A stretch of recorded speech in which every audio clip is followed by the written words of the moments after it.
আমাদের রাজ্য সরকার তিনি ওয়াকফ বিল নিয়ে মামলা করেছেন সুপ্রিম কোর্টে। তাহলে তিনি যে মামলা করেছেন তার ডেট তারিখ সাধারণ মুসলমানের সামনে তুলছে না কেন, তুলে দেখাচ্ছে না কেন যে তিনি মামলা করেছেন? হ্যাঁ, এই বিষয়ে আইএসএফের নেতা পীরজাদা নওশাদ সিদ্দিকী একেবারে হুঙ্কার দিয়ে রাজ্য সরকারের বিরুদ্ধে কথা বললেন।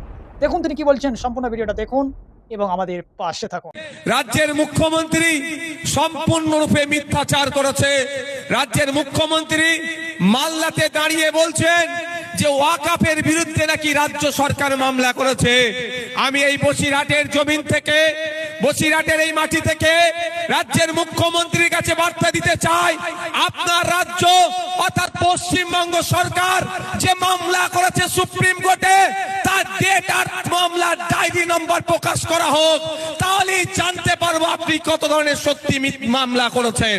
আমি আপনাদের বলছি, মমতা ব্যানার্জি, এই মামলার ডায়েরি হয় সুপ্রিম কোর্টে মামলার, যেমন মামলার নাম্বার বলি তো আমরা, সুপ্রিম কোর্টের ডায়েরি নাম্বার বলে, তাহলে প্রকাশ করতে পারবে না।